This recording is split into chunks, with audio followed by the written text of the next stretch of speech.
Hello everyone. आज का हमारा टॉपिक है वर्क एनर्जी थ्योरम। हम इसमें समझेंगे वर्क एनर्जी थ्योरम क्या होती है। आपने अगर वर्क फोर्स इनटू डिस्प्लेसमेंट, तो हम इसके ऊपर एक थ्योरम करने जा रहे हैं, that is called work energy theorem. Basic फंडा जो है वर्क एनर्जी थ्योरम का, वो ये कहता है कि work done by all the forces, मतलब जितने भी फोर्सेस, फॉर एग्जांपल मान लेते हैं कि कोई ये ऑब्जेक्ट है, इस पे जितने भी फोर्सेस लग रहे हैं, वो फोर्सेस अपना जो वर्क कर रहे हैं, वो वर्क किसके इक्वल होगा? चेंज इन काइनेटिक एनर्जी के इक्वल होगा। अब चलो बात को समझते हैं कि कहना क्या चाहता है। मान लेते हैं ये कोई पार्टिकल है, ये पार्टिकल किसी v वेलोसिटी से आगे बढ़ रहा है, ठीक है, फॉर लेट सपोज। और इस पार्टिकल के ऊपर जो फोर्स लग रहा है, इस पार्टिकल के ऊपर जो फोर्स लग रहा है वो कोई एफ फोर्स लग रहा है, ठीक है। अब इस पार्टिकल के ऊपर एक ग्रेविटी का भी फोर्स लग रहा होगा, इस पार्टिकल के ऊपर नॉर्मल का भी फोर्स लग रहा होगा, और एक सपोज कर लेते हैं कि इस पार्टिकल के पीछे की तरफ हमने एक फ्रिक्शन फोर्स भी लगा रखा है। अब यहाँ पर हम अगर बताएंगे आपको, तो कितने फोर्सेस यहाँ पर लग रहे हैं? एक तो नॉर्मल फोर्स लग रहा है, एक तो हमने कोई एफ फोर्स आगे से लगा रखा है, एक को कोई ग्रेविटेशनल फोर्स लग रहा है, एक कोई फ्रिक्शनल फोर्स लग रहा है। तो जितने भी फोर्सेस इस पे लग रहे हैं उन सबका अपना वर्क होगा। अब हम लेट सपोज कर लेते हैं कि ये पार्टिकल कुछ देर में वी वेलोसिटी से आगे चलेगा, इस पे फोर्स लग रहा है तो इसको खींचा जा रहा होगा, और ये पार्टिकल यहाँ पहुंच जाएगा, कुछ डिस्टेंस ट्रेवल करेगा, हम उस डिस्टेंस को एस बोल देते हैं, ठीक है। यहाँ पर ट्रेवल करेगा, हो सकता है यहाँ पर इसकी स्पीड कुछ यू हो जाए, कुछ भी हो सकती है, ठीक है। अब हमें यहाँ पर क्या करना है? हमें यहाँ पर इसका वर्क डन लिखना है। तो हमें जितने भी फोर्सेस इसके ऊपर लग रहे हैं, हमें उन सबसे इसका वर्क डन लिखना है। अच्छा, ठीक बात है, तो कैसे लिखेंगे? सबसे पहले हम यहाँ पर वर्क डन बाय ग्रेविटी लिखेंगे। वर्क डन बाय ग्रेविटी कितना होगा? फिर हम यहाँ पर वर्क डन बाय नॉर्मल लिखेंगे। फिर यहाँ पर हम work done bye F force लिखेंगे, जो हम एफ फोर्स लगा रहे हैं, और यहाँ पर हम उसके बाद वर्क डन बाय फ्रिक्शन लिखेंगे। और इन सब की वैल्यू जो होगी वो चेंज इन काइनेटिक एनर्जी के बराबर होगी। तो ये कहते हैं कि work done by all forces, ये कहते हैं work done by the all forces. तो अगर मैं यहाँ पर लिखूं, तो क्या मैं ऐसा लिख सकता हूँ? Work done by all forces. तो work done by all forces is equal to change in kinetic energy. Change in kinetic energy का मतलब क्या होता है? काइनेटिक एनर्जी चेंज इन का मतलब है kinetic energy final minus kinetic energy initial. ये मतलब होता है चेंज इन काइनेटिक एनर्जी का, ठीक है। अच्छा, अब एक बात बताना, अगर मैं यहाँ पर तुमसे कहता हूँ कि वर्क डन बाय ग्रेविटी लिखना है मुझे, तो वर्क डन बाय ग्रेविटी लिखने के लिए मुझे क्या करना पड़ेगा? अब ये पार्टिकल आगे की तरफ मूव कर रहा है, ये पार्टिकल आगे की तरफ मूव कर रहा है, बट ग्रेविटी तो नीचे की तरफ लग रही है। और किन्हीं के बीच में अगर एंगल 90 डिग्री का होता है, तो उसके द्वारा जो वर्क डन होता है वो जीरो हो जाता है। इसका मतलब ग्रेविटी नीचे काम कर रही है, और जो फोर्स है, जो पार्टिकल है, वो आगे की तरफ मूव कर रहा है। पार्टिकल आगे की तरफ मूव कर रहा है, इसका मतलब दोनों के बीच में एंगल 90 डिग्री का हो गया। इसका मतलब ग्रेविटी के थ्रू कोई वर्क तो हुआ ही नहीं, ग्रेविटी ने कुछ काम नहीं किया, तो ग्रेविटी का वर्क कितना हो गया? जीरो। सिमिलरली नॉर्मल का वर्क भी कितना हो गया? जीरो, क्योंकि नॉर्मल ऊपर की तरफ लग रहा है और पार्टिकल आगे की तरफ मूव कर रहा है, और दोनों के बीच में जो एंगल आ रहा है वो 90 डिग्री का एंगल आ रहा है, ठीक है। अगर अब देखा जाए वर्क डन में एफ फोर्स, तो एफ फोर्स ने कुछ काम तो किया है, क्योंकि ये पार्टिकल इस डिस्टेंस मूव करके आगे गया है, तो इसका मतलब है कि एफ ने जो काम किया है वो एस किया है, मतलब इसको एस डिस्टेंस मूव कराया है। फ्रिक्शन ने भी कुछ काम किया, क्योंकि ये पार्टिकल आगे चला है, फ्रिक्शन ने इसको रोकने की कोशिश करी है कि ये आगे ना जाए, इसलिए हम इसमें नेगेटिव साइन का यूज करेंगे, क्योंकि दोनों की डायरेक्शन अपोजिट है, ठीक है। दोनों की डायरेक्शन अपोजिट है, तो फ्रिक्शन ने कितना काम किया? एफ काम किया है। और सॉरी, फ्रिक्शन का फोर्स क्या है? एफ, और कितनी दूर चला है? एस डिस्टेंस दूर चला है। चेंज इन काइनेटिक एनर्जी लिखेंगे, ठीक है। तो इसका मतलब यहाँ पर जो उत्तर बनता है वो कुछ इस तरीके से बनेगा, ठीक है। ये बात आपको समझ में आ रही है? तो इस तरीके से हम वर्क एनर्जी थ्योरम का यूज करते हैं कि एक ऑब्जेक्ट के ऊपर जितने भी फोर्सेस लग रहे हैं, आप उन फोर्सेस को आइडेंटिफाई करिए, आप उन फोर्सेस से उसका वर्क डन देखिए कि उन फोर्सेस ने क्या क्या काम किया है, और उसको इक्वेट कर दीजिए डेल्टा काइनेटिक एनर्जी के बराबर, यानी काइनेटिक एनर्जी के चेंज के बराबर इक्वेट कर दीजिए। समझने की कोशिश करते हैं कुछ और तरीके से। अब एक बात को समझिएगा कि हमने एक कॉन्सेप्ट हमें आगे पढ़ना भी है, अभी नहीं, आगे और भी पढ़ना।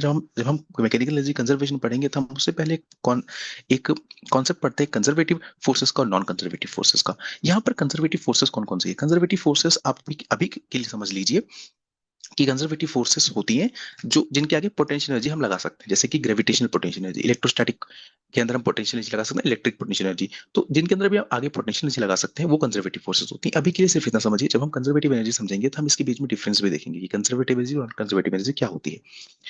तो यहाँ पर अगर हम देखेंगे, तो हमारे पास ग्रेविटेशनल फोर्स के आगे हम पोटेंशियल एनर्जी लगा सकते हैं। इसका मतलब है कि ग्रेविटेशनल एनर्जी तो एक कंजर्वेटिव फोर्स है, हम नॉर्मल के अंदर नहीं लगा सकते हैं, क्योंकि नॉर्मल एक नॉन कंजर्वेटिव फोर्स भी नहीं हुआ, मतलब बेसिकली एक एक्स्ट्रा फोर्स हो गया। फोर्स, तो फोर्स लगाइए, फ्रिक्शनल फोर्स के अंदर हम ग्रेविटेशनल फोर्स नहीं लगा सकते, इसका मतलब ये एक नॉन कंजर्वेटिव फोर्स हो गया, ठीक है। तो कुछ अदर फोर्सेस होते हैं, जैसे कि नॉर्मल, टेंशन, ये सब अदर फोर्सेस हैं, इनको नॉन कंजर्वेटिव मानने की गलती ना करें। नॉन कंजर्वेटिव फोर्सेस जैसे कि फ्रिक्शन फोर्स होता है, ठीक है। और कंजर्वेटिव फोर्सेस जैसे कि ग्रेविटेशनल फोर्स, स्प्रिंग फोर्स, क्योंकि इनके अंदर पोटेंशियल एनर्जी हम लगा सकते हैं आगे, इसलिए। ठीक है, जब बात करेंगे इसके ऊपर तो हम समझेंगे कंजर्वेटिव और नॉन कंजर्वेटिव फोर्सेस को। अभी बताना, बस मैंने एक हिंट दिया है। समझने की कोशिश करते हैं कि कोई रिजिड पार्टिकल है, हम एक मान लेते हैं कोई रिजिड बॉडी है। रिजिड बॉडी का मतलब होता है कि कोई रोटेशन, अगर आपने आगे पढ़ेंगे तो रोटेशन में समझेंगे रिजिड बॉडी का मतलब क्या होता है।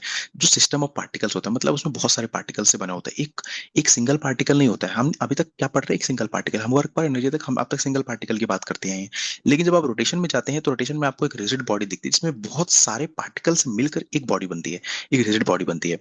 तो उस बॉडी के अंदर बहुत सारे पार्टिकल हैं, और अगर बहुत सारे पार्टिकल हैं तो पार्टिकल्स आपस में लड़ेंगे झगड़ेंगे, यानी पार्टिकल्स आपस में एक दूसरे के ऊपर फोर्स लगाएंगे, यानी पार्टिकल्स भी कुछ वर्क डन तो करेंगे। तो इसका मतलब है कि मैं इस तरीके से लिख सकता हूँ कि इस पे कुछ एक्सटर्नल फोर्स तो लग रहा है, हो सकता है इसके ऊपर कुछ एक्सटर्नल फोर्स लग रहा हो, और हो सकता है इसका कुछ इंटरनल जो अंदर काम बॉडी के अंदर है वो भी कुछ काम कर रहे होंगे, हो सकता है वो भी कुछ वर्क डन कर रहे होंगे। ये भी डेल्टा के बराबर हम लिख सकते हैं, लिख सकते हैं।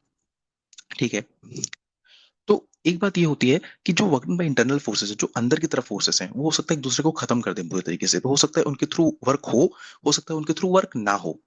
ठीक है, ये कॉन्सेप्ट होता है। लेकिन आप एक बात हमेशा याद रखिएगा कि इंटरनल एनर्जी जो होती है वो कभी मोमेंटम सिस्टम को चेंज, कभी सिस्टम के मोमेंटम को चेंज नहीं कर सकती है, बट काइनेटिक एनर्जी को चेंज कर सकती है।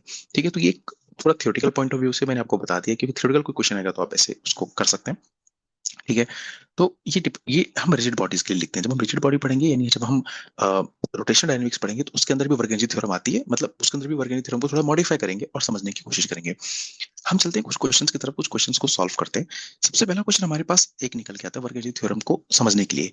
सबसे पहले एक एनसीईआरटी का क्वेश्चन निकल के आता है। वो कहते हैं कि एक बुलेट है, वो कहते हैं कि एक बुलेट है, एक बुलेट जो है वो 10 ग्राम से गई है, इस fire toward a fixed wooden block.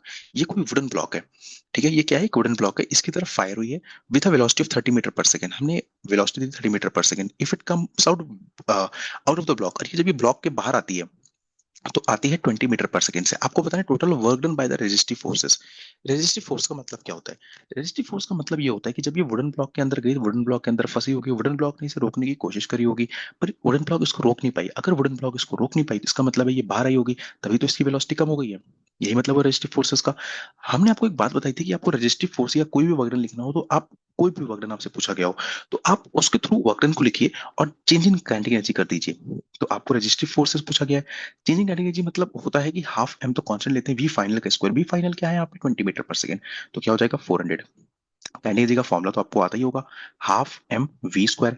तो यहाँ पर हमने वी क्या देख लिया 400, माइनस करते हैं इनिशियल, इनिशियल कितना था 30, 900 आ गया। क्या आप यहाँ पे सॉल्व कर सकते हैं? 10 ग्राम को केजी में कन्वर्ट कर लेते हैं तो ये बन जाता है हमारे पास -500। ठीक है, आसानी से इसको सॉल्व कर लेते हैं तो आंसर आ जाता है हमारे पास 2.5, इन माइनस का 2.5 कितना जूल, -2.5 जूल। इन -2.5 जूल का यहाँ पे इसने काम किया, किसने, रजिस्टिव फोर्स ने। क्या क्यों काम किया? इस रजिस्टिव फोर्स ने इस बुलेट को रोकने की कोशिश करी। तो सही आंसर क्या बन जाएगा, 2.5 जूल। ठीक है, नेक्स्ट क्वेश्चन की तरफ मूव करते हैं। नेक्स्ट क्वेश्चन में वो कह रहा है कि हमारे पास कोई एक डिस्टेंस है, मतलब वेरिएशन है, फोर्स वेरी एक्स के साथ, जिसकी वैल्यू रखी है उसने 3t² प्लस 4t प्लस 5। वो कह रहे हैं कि यहाँ पे हमें वर्क डन निकालना है इन 2 सेकंड्स के अंदर। देखो ये क्वेश्चन करने के एक और तरीका हो सकता है।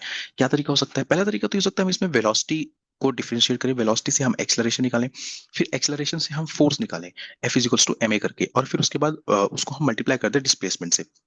वो भी एक अच्छा तरीका है। डिस्प्लेसमेंट एक्स दिया हुआ है तो डिस्प्लेसमेंट आ सकता है, वो एक बहुत लेंदी तरीका हो जाएगा। हम इसको कोशिश करते हैं वर्क एनर्जी थ्योरम से सॉल्व करने की। वर्क एनर्जी थ्योरम से कैसे सॉल्व करेंगे? आपके पास एक्स दिया हुआ है, इस एक्स को डिफरेंशिएट करके क्या मैं वेलोसिटी पता कर सकता हूँ? इसको डिफरेंशिएट करूंगा तो मेरे पास वेलोसिटी आ जाएगी, यानी मेरे पास ये इसकी वेलोसिटी होगी 60 + 4। अब मुझे कह रहा है कि फर्स्ट 2 सेकंड्स का मतलब होता है 0 से लेकर 2 सेकंड्स के बीच का टाइम कितना होगा। सबसे पहले बात को समझो, अगर मुझे वर्क डन लिखना है तो मैं हाफ एम बी फाइनल लिखूंगा। बी फाइनल में 0 से 2 सेकंड की बात कर रहे हैं, यानी 2 सेकंड की बात कर रहे हैं, तो यहाँ पर मैं 2 सेकंड रिप्लेस करूंगा। तो यहाँ पे अगर मैं 2 सेकंड रखता हूँ 2 सेकंड पर, तो क्या हो जाएगा ये 12 + 4, यानी 16 का स्क्वायर। 16 का स्क्वायर कितना होता है 256। माइनस करते हैं, जब मैं यहाँ पर जीरो रखूंगा, यानी इनिशियल रखूंगा, जीरो रखूंगा तो जीरो पे क्या हो जाएगा, ये तो खत्म हो जाएगा 60, और क्या बचेगा सिर्फ 4। 4 का स्क्वायर कितना होता है 16। अब मैं इसको सॉल्व करने की कोशिश करता हूँ। 5/10 0.5 ग्राम, 16 अगर इसमें से माइनस कर देता हूँ तो मेरे पास बच जाता है 240। सॉल्व करने की कोशिश करते हैं तो यहाँ पे आंसर आ जाता है हमारे पास 60 जूल का। यही इसका करेक्ट आंसर होता है। बात समझ में आई? तो ये क्वेश्चन बहुत कॉमन क्वेश्चन है, बहुत बार रिपीट क्वेश्चन किया गया है, ये क्वेश्चन बहुत बार पूछा जाता है। तो आप इसको कैसे सॉल्व कर सकते हैं वर्क एनर्जी थ्योरम से। चलिए आगे बढ़ते हैं। आगे बढ़ते हैं, हमारे पास एक और क्वेश्चन दिया हुआ है, वो कह रहे हैं if the speed of the particle at x is equals to 0। यानी यहाँ पर अगर हम स्पीड ऑफ पार्टिकल देखेंगे 0 हुआ, तो यहाँ पर जो स्पीड दे रखी है पार्टिकल की वो दे रखी है 4 मीटर पर सेकंड। वो पूछ रहे हैं स्पीड यहाँ पर कितनी होगी। एक कॉन्सेप्ट तो हम हमेशा जानते हैं कि जो एरिया अंडर कर्व होगा वो हमें वर्क देगा। जब भी एफ और एक्स के बीच का जो ग्राफ होगा उसके अंदर का जो एरिया अंडर कर्व होगा वो हमें क्या देगा, वर्क देगा। अब वर्क क्या होता है, हाफ एम वी फाइनल का स्क्वायर माइनस वी इनिशियल का स्क्वायर। आप इस चीज को जानते हैं। अब वर्क निकालने की बारी आती है, तो वर्क ये वाला होगा और ये वाला होगा एरिया अंडर कर्व। तो इसको ना कहिएगा वर्क, ठीक है, एरिया अंडर कर्व ये वाला वर्क होगा, क्योंकि उसने हमें 8 तक पूछा, इसलिए अगर वो 12 तक कहता था हम ये पूरा निकालते, बट हम उसने हमसे 8 तक कहा तो हम 8 तक निकालेंगे। हाफ मल्टीप्लाई कर देते हैं, मास कितना दिया हुआ है 5/10, और यहाँ पे ये 4 हो जाएगा और ये हो जाएगा 10। ठीक है। यहाँ पे मास की सॉरी माफ करिएगा, यहाँ पे मास मल्टीप्लीकेशन करने की कोई जरूरत नहीं है, ये तो हम अभी वर्क निकाल रहे हैं। तो ये हो जाएगा हाफ इंटू 4 इंटू 10। ट्रायंगल का वर्क डन ऐसे निकालते हैं। तो पहला एक आ जाएगा हमारे पास 20। उसके बाद रेक्टेंगल है हमारे पास, ये रेक्टेंगल है, तो रेक्टेंगल का वर्क डन कैसे निकालेंगे, 4 × 10 यानी 40। टोटल वर्क डन कितना हो जाएगा 60। तो इसका मतलब है हमारे पास वर्क डन कितना आ गया 60 आ गया। हाफ मल्टीप्लाई करेंगे मास से, मास का मतलब है 5/10। अच्छा वी फाइनल का स्क्वायर, हमें वी फाइनल ही तो निकालना है। बी इनिशियल तो उसने दे रखा है कि कितना है 16। ठीक है। अब इसको सॉल्व करने की बारी आती है। तो 1/4 यानी ये 240 हो जाएगा। 240 यानी बी फाइनल का स्क्वायर माइनस 16 यानी हो जाएगा 256 is equals to B final का स्क्वायर। तो बी फाइनल की जो वैल्यू आ जाएगी हो जाएगी 16 मीटर पर सेकेंड। इसका सही आंसर आ जाएगा। हमने कैसे सॉल्व किया, हमने क्या करा, उसने 8 तक पूछा, हमने वहां तक का वर्कडन निकाला। वर्कडन कैसे निकालेंगे, ट्रायंगल और रेक्टेंगल के वर्कडन को ऐड करके। तो रेक्टेंगल का वर्कडन कितना हो गया 40, रेक्टेंगल का वर्कडन 40 हो गया ना। यहाँ से कितना है, ये 4 है और ये कितना है 10 है, 40 हो गया। और ट्रायंगल का वर्कडन कितना हो गया, half into length into breadth. तो हमने ट्रायंगल का निकाल लिया 20 40 60 एंड टोटल वर्क हो गया 60, और उसको इक्वेट कर दिया चेंज इन कैटेगरी के बराबर। चलिए एक और क्वेश्चन को सॉल्व करने की कोशिश करते हैं। वो कहते हैं कि ग्राउंड से कोई 100 ग्राम की बॉल को ऊपर थ्रो करा गया है, कितनी स्पीड से, 20 मीटर पर सेकंड की स्पीड से, और वो कम बैक करती है, वापस आती है 10 मीटर पर सेकंड की स्पीड से। तो यहाँ पर ग्रेविटी ने भी कुछ काम किया होगा, रेजिस्टेंस ने भी कुछ काम किया होगा। एयर में रेजिस्टेंस होती है क्योंकि तभी तो 10 मीटर पर सेकंड हुई है। तो वो कह रहे हैं कि वर्क डन बाय रेजिस्टेंस बताओ, एयर रेजिस्टेंस बताओ।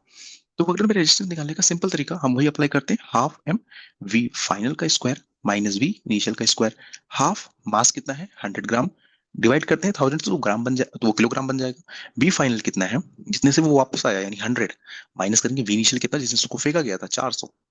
Double zero double zero cancel हो जाता है, हाफ 20 आ जाता है, ये हो जाता है -300। यहाँ पे आंसर निकल के आता है 15 जूल। माइनस का 15 जूल इसलिए आया है क्योंकि ये रेजिस्टेंस है, पार्टिकल ऊपर की तरफ जा रहा था, तो एयर रेजिस्टेंस नीचे की तरफ लग रही थी, क्योंकि उसको रोकने की कोशिश करेगा। अगर बॉल नीचे की तरफ आएगी तो एयर रेजिस्टेंस ऊपर की तरफ लगेगा, एयर रेजिस्टेंस ऑलवेज अपोजिट लगेगा। चलिए एक और क्वेश्चन को सॉल्व करने की कोशिश करते हैं। यहाँ पर हमें v दे रखा है के एक्स, और वो कह रहे हैं कि हमें यहाँ पर फोर्सेस, हमें यहाँ पे वर्कडन निकालना है x is equal to 0 to x is equal to d तक। बहुत सिंपल हो गया, हाफ एम वी फाइनल का स्क्वायर। बी फाइनल कितना है, एक्स की वैल्यू क्या रखेंगे डी रखेंगे, यानी बन जाएगा K square D square minus V initial का स्क्वायर। एक्स की वैल्यू को 0 रखेंगे तो 0 हो जाएगा। देखिए वी की वैल्यू के एक्स रखी है, अगर मेरे को वी फाइनल निकालना है तो वो कह रहे एक्स की वैल्यू डी है तो एक्स की वैल्यू को डी रखना पड़ेगा। अगर मेरे को वी इनिशियल निकालना है तो वो कह रहे एक्स की वैल्यू 0 है मतलब 0 रखना पड़ेगा, यानी वी इनिशियल तो 0 हो गया। तो इसका सही आंसर क्या हो जाएगा, K square D square m/2, यानी ये आंसर हो जाएगा। एक लास्ट क्वेश्चन तो नीट का क्वेश्चन है, उसको सॉल्व करने की कोशिश करते हैं। कह रहे एक ड्रॉप है रेन की जिसका मास 1 ग्राम है, falling from a height of 1 kilometre, hits the ground with speed of 50 metre per second. G को कांस्टेंट लीजिए, ग्रेविटेशनल फोर्स द्वारा वर्क निकालिए और रेजिस्टिव फोर्स द्वारा वर्क निकालिए। ग्रेविटेशनल फोर्स कितना काम करेगा, mgh काम करेगा।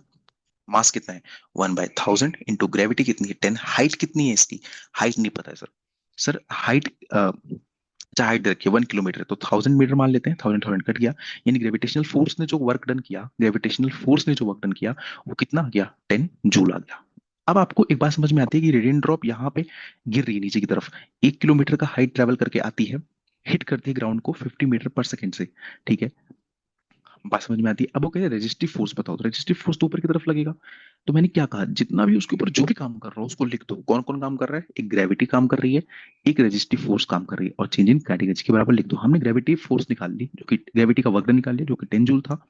मुझे अभी वर्क डन रेजिस्टिव फोर्स निकालना है। आपको ये बात तो पता है कि रेजिस्टेंस जो होती है वो अपोजिट काम करेगी, मतलब नेगेटिव में ही आंसर आएगा कुछ ना कुछ। तो आपको पहले से यहाँ पर नेगेटिव नहीं अप्लाई करना है, जिसकी वैल्यू नहीं पता है उसको वैसे ही छोड़ दो। ठीक है, चेंज इन कैटेगरी का मतलब होता है half M V final. V final का मतलब है किस स्पीड से आई है, साफ साफ दिख रहा है 50 मीटर पर सेकंड के 50 मीटर पर सेकंड की स्पीड से आई है, तो 50 मीटर पर सेकंड की स्पीड से आई है, तो इसका मतलब होता है कि ये आई है 2500 मीटर पर सेकंड की स्पीड से। और एक रेन ड्रॉप फॉल करिए, मतलब अपनी मैक्सिमम हाइट पर होगी, और मैक्सिमम हाइट पर जो वेलोसिटी होती है वो जीरो होती है, तो हम इसे जीरो का नाम दे देते हैं। ये हो गया 10 joule plus work done by resistance is equal to कर देते हैं मास, हमें पता है कितना है, 1/1000 है, मल्टीप्लाई कर दिया 2500 से, तो ये डबल जीरो से डबल जीरो कैंसिल हो गया, ये हो गया तुम्हारे पास 2, यानी बच गया नीचे 1/4 बराबर 10 plus work done by resistance. अब इसको सॉल्व करने की कोशिश करते हैं, तो बहुत सिंपल हो गया ये। तो इसको सॉल्व कर लेंगे, 5/4 माइनस 10 बराबर वर्क डन बाय फोर्स, यानी यहाँ पे आ जाएगा 5 माइनस 40 डिवाइड बाय 4, 5 माइनस 40 यानी 35 डिवाइड बाय 4, यानी इसका सही आंसर आता है 8.75 समथिंग। तो इसका मतलब है, देखो नेगेटिव में आंसर आ रहा है, इसका मतलब है कि work done bye resistive force लगा है। चलिए इतने क्वेश्चन है हमारे पास, यहाँ पर क्वेश्चन खत्म हो गए, सारे क्वेश्चन अच्छे से कराए गए हैं। कॉन्सेप्ट में एक बात हमेशा याद रखनी है कि जितना भी वर्कडन आप करेंगे, जितना भी आप वर्कडन करेंगे वो किसके बराबर होगा, जितना भी आप वर्कडन करेंगे वो डेल्टा चेंजिंग काइनेटिक एनर्जी के बराबर होगा। तो कभी भी एक ऑब्जेक्ट को देखिए, उस पर कितने फोर्सेस लग रहे हैं, फोर्सेस को देखिए, फोर्सेस कितना काम कर रहे हैं, कैसे वर्कडन कर रहे हैं, फोर्स इंटू डिस्प्लेसमेंट उसको निकालिए। टेंशन फोर्स भी हो सकता है, ठीक है, मान लेते हैं ये है, तो यहाँ पर टेंशन फोर्स है, टेंशन फोर्स पे कुछ काम कर सकता है ये पार्टिकल, ये भी हम आगे बात करेंगे, जब मैकेनिकल एनर्जी कंजर्वेशन की बात करेंगे तो उसमें टेंशन फोर्सेस को भी लेके आएंगे। टेंशन फोर्सेस भी हो सकते हैं, कंजर्वेटिव फोर्सेस हो सकते हैं, नॉन कंजर्वेटिव फोर्सेस भी हो सकते हैं। आप सारे फोर्सेस को देख लीजिए, फोर्सेस को देखने के बाद आप वर्क एनर्जी थ्योरम का इस्तेमाल करिए। ठीक है, क्वेश्चन को सॉल्व करने के दो तरीके होते हैं, वर्क एनर्जी थ्योरम या तो मैकेनिकल एनर्जी कंजर्वेशन। हम अभी वर्क एनर्जी थ्योरम की बात करें, तो हमने सारे क्वेश्चन वर्क एनर्जी थ्योरम से सॉल्व करें। जब हम मैकेनिकल एनर्जी कंजर्वेशन करेंगे तो हम सारे क्वेश्चन को मैकेनिकल एनर्जी कंजर्वेशन से भी सॉल्व कर सकते हैं। ठीक है, तो तब तक के लिए चलिए हमसे आपसे अलविदा लेते हैं, नेक्स्ट कॉन्सेप्ट में मिलेंगे। Thank you so much.